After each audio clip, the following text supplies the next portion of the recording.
Stage 4 మోకాళ్ల అరుగుదలకి నొప్పి లేకుండా కీళ్ల మార్పిడి ఆపరేషన్ చేయబడును. Doctor Ramesh Gajula, endoscopic spine ortho surgeon and pain physician, పెనిషియా spine pain ortho and sleep centre, Uppal, Hyderabad. ఈ తుఫాను బీభత్సం అన్నది దాదాపుగా చూస్తే నిజం చెప్పాలనంటే విండ్షేర్ ఫామ్ అయ్యి కాస్తో కూస్తో తుఫాన్ డిసిపేట్ అయ్యి తీవ్రత తగ్గినప్పటికీ కూడా రైతుల మీద మాత్రం దీని ప్రభావం చాలా సివియర్గాను సీరియస్గాను దీని ప్రభావం చోటు చేసుకుంది. ఎందుకంటే పంట బాగా పొట్టకొచ్చిన సమయంలో జరిగిన కురిసిన ఈ వర్షాల వల్ల పంట నేల ఒరిగింది. ఆ నేల ఒరిగిన ఆ పంటను నీళ్ళల్లో తడవడం వల్ల మళ్ళా అది పైకి లేయడం అన్నది కూడా కష్టమైన పరిస్థితుల మధ్య, తాలు ఎక్కువ వచ్చే పరిస్థితుల మధ్య దిగుబడి తీవ్రంగా తగ్గే పరిస్థితి వల్ల రైతు తీవ్రంగా నష్టపోయిన పరిస్థితులు ఎక్కువగా కనిపిస్తూ ఉన్నాయి. శ్రీకాకుళం నుంచి మొదలెడితే దాదాపుగా నెల్లూరు దాకా కూడా, ఇంకా నెల్లూరు నుంచి కూడా కాస్త ముందుకు కూడా ఈ ప్రభావం కనిపిస్తూ ఉంది. కర్నూలు, కడప, అన్నమయ్య జిల్లాలు, చిత్తూరు జిల్లా, ఉమ్మడి చిత్తూరు జిల్లాలో కూడా, కర్నూలు, నెల్లూరు ప్రాంతంలో కూడా ఈ ప్రభావం కూడా కనిపించింది. దాదాపుగా 25 జిల్లాల పరిధిలో, 396 మండలాల పరిధిలో, 3320 గ్రామాల పరిధిలో దీని ప్రభావం కనిపించింది. ఇలాంటి పరిస్థితుల్లో రైతులకు మనం తోడుగా నిలబడాల్సిన అవసరం చాలా ఉంది. దాదాపుగా ఉజ్జాయింపుగా లెక్కల ప్రకారము, మనకున్న సమాచారం ప్రకారం దాదాపుగా 15 లక్షల ఎకరాల మీద దీని ప్రభావం పడుతూ ఉంది. దాదాపుగా ఇందులో 11 లక్షల ఎకరాలు వరి మీదనే ప్రభావం పడుతూ ఉంది. 39 లక్షల ఎకరాలలో మామూలుగా వరి సాగయ్యే పరిస్థితి ఉంటే అందులో దాదాపుగా 11 లక్షల ఎకరాలలో దీని ప్రభావం పడుతూ ఉన్న పరిస్థితులు కనపడతా ఉంది. దాదాపుగా 1,15,000 ఎకరాలకు సంబంధించి పత్తి, దాదాపుగా మరో 1,15,000 ఎకరాలకు సంబంధించి వేరుశనగ, మరో 2 లక్షల ఎకరాలకు సంబంధించిన మొక్కజొన్న, మరో దాదాపుగా 2 లక్షల ఎకరాలకు సంబంధించిన హార్టికల్చర్ పంటల మీద తీవ్రమైన ప్రభావం, దాదాపుగా 15 లక్షల ఎకరాల మొత్తం మీద తీవ్రమైన ప్రభావం కనిపిస్తూ ఉంది. ఏదేమైనప్పటికీ ఇలాంటి తీవ్రమైన పరిస్థితుల మధ్య మనము కార్యాచరణ అనేది మనం చేయాల్సి ఉంది. ఒకవైపున రైతులకు తోడుగా నిలబడాల్సిన కార్యక్రమం ఒకవైపున ఉంది. ఎన్యూమరేషన్లో రైతులకు అండగా తోడుగా నిలబడాల్సిన కార్యక్రమం ఒకవైపున ఉంది. ఈ కార్యక్రమంలో భాగంగా చంద్రబాబు నాయుడు గారి ఈ హయాంలో రైతులు ఏ రకంగా నష్టపోయి ఉన్న పరిస్థితుల మధ్య ఎలా సాగుతూ ఉందనే చూడాలి. ఎందుకనంటే ఇంతకుముందు ఎప్పుడు కూడా ఇలాంటి వరదలు కానీ, తుఫాన్లు కానీ, ఇలాంటివి కరువు కానీ, ఇలాంటి ఏ పరిస్థితి వచ్చినా కూడా మన హయాంలో ప్రతి ఒక్కరికి కూడా ఈ క్రాప్ జరిగేది.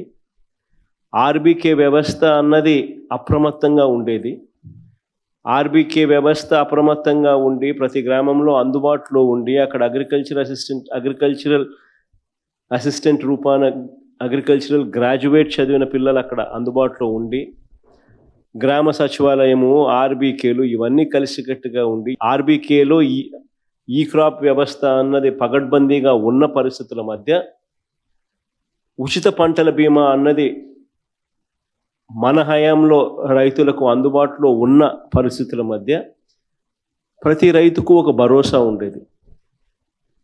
ఆ రోజుల్లో మన హయాంలో దాదాపుగా 85 లక్షల మంది రైతులకు దాదాపుగా 70 లక్షల ఎకరాల పంటకు ఉచిత పంటల బీమా అందుబాటులో ఉండే పరిస్థితి ఉంటే, ఈరోజు కేవలం ఇన్సూరెన్స్ ప్రీమియం కట్టిన వాళ్ళకు మాత్రమే అంటే కేవలం 19 లక్షల ఎకరాలకు మాత్రమే, 19 లక్షల మంది రైతులకు మాత్రమే, అది కూడా బ్యాంక్ లోన్ అవైల్ చేసుకున్న వాళ్ళకు మాత్రమే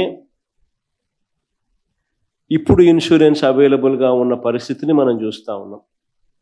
సో మిగిలిన రైతుల పరిస్థితి ఏం కావాలా? దాదాపుగా 85 లక్షల మంది రైతులు, దాదాపుగా 70 లక్షల ఎకరాల పంట మన హయాంలో ఈ క్రాప్ ద్వారా వీళ్ళందరికీ ఉచితంగా పంటల బీమా అందుబాటులో ఉండేది. ఈరోజు ఆ పరిస్థితి పోయి కేవలం బ్యాంక్ లోన్లు తీసుకున్న వాళ్ళకు మాత్రమే ఆ లోన్లు ఉన్నాయి కాబట్టి ఆ బ్యాంక్ లోన్లు బ్యాంకర్లు కట్ చేసిన ఇన్సూరెన్స్ సొమ్ము అంటే కేవలం 19 లక్షల మంది రైతులకు మాత్రమే అవైలబుల్, కేవలం 19 లక్షల ఎకరాలకు మాత్రమే అవైలబుల్. ఇలాంటి పరిస్థితుల్లో రైతు తీవ్రంగా నష్టపోయిన పరిస్థితిలో మనం రైతుకు తోడుగా నిలబడాల్సిన అవసరం ఉన్న పరిస్థితి. మరోవైపు చూస్తే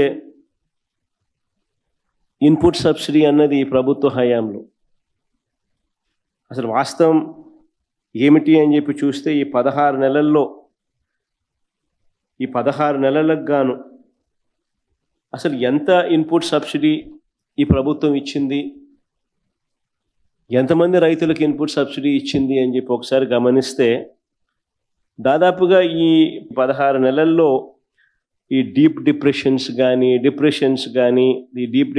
కానీ సైక్లోన్స్ కానీ ఇలాంటివి రాష్ట్రంలో పంటలు నష్టపోయిన పరిస్థితులు దాదాపుగా 2024 నుంచి చూస్తే జూన్ నుంచి చూస్తే దాదాపు 16 సార్లు ఉత్పన్నమైనాయి.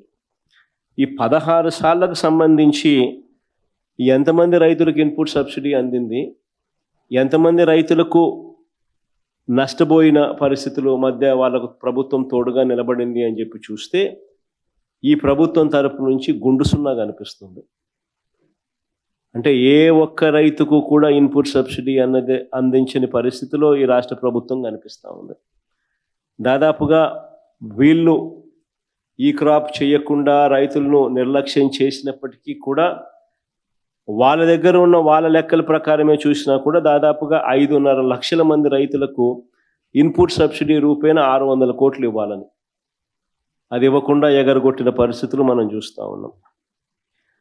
మిర్చికి క్వింటాలకు 11,781 రూపాయలు ఇస్తాము, కొనుగోలు చేస్తాము అని చెప్పినారు క్వింటాలకు. ఆశ్చర్యం కలిగించే విషయం ఏంటంటే ₹1 ఇవ్వాల. పొగాకు కొనుగోలు చేస్తామన్నారు, ఎక్కడ దిక్కు దానికి కూడా పొగాకు కొనుగోలుకు కూడా ఎక్కడ కూడా చేసిన పుణ్యం కట్టుకోలేదు. మామిడికి ₹12 కొనుగోలు చేస్తామన్నారు కిలోకు, ఒక రైతుకు మంచి చేయలేదు. ఉల్లికి క్వింటాలకు 1200తో కొనుగోలు చేస్తామని చెప్పినారు, చేతులు ఎత్తేసారు. తర్వాత హెక్టారుకు 50,000 ఇస్తామన్నారు, అది ఇచ్చిన పుణ్యం కూడా వీళ్ళు కట్టుకోలేదు ఎప్పుడు. సో అన్ని రకాల కూడా ఈ క్రాప్ అన్నది నీరుగార్చేశారు, ఆర్బీకేలు అన్నది నిర్వీర్యం చేసేశారు. ఇన్పుట్ సబ్సిడీ ఇచ్చే కార్యక్రమాలు పట్టించుకున్న పరిస్థితుల్లో లేవు. ఉచిత పంటల బీమా ఎత్తేసినారు.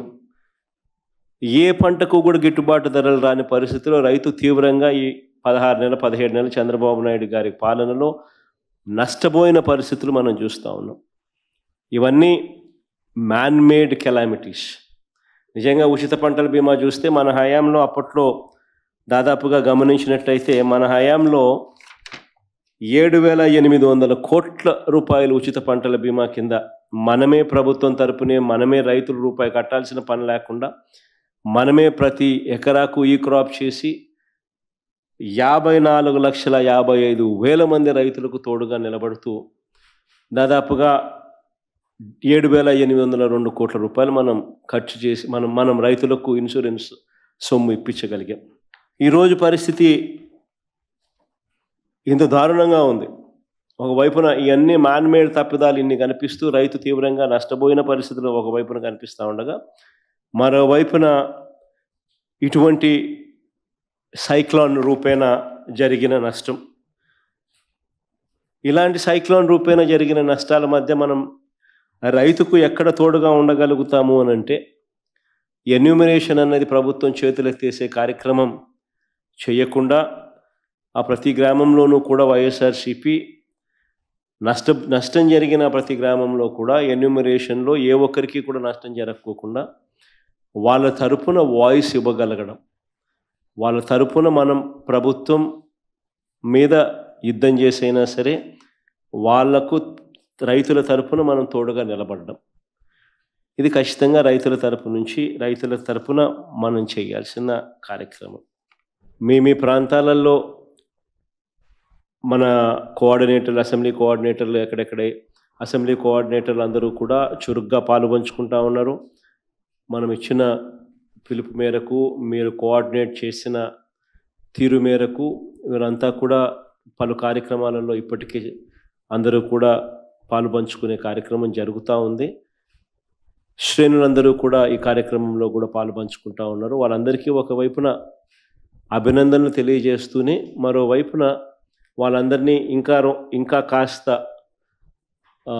ప్రోత్సహించి ఇంకా మెరుగ్గా వాళ్ళు పాలుపంచుకునే విధంగా, తద్వారా రైతులకు ఇంకా మంచి జరిగే పరిస్థితులు క్రియేట్ కావాలి. కాబట్టి ఆ దిశగా కూడా అడుగులు వేయాల్సిన అవసరం ఉంది.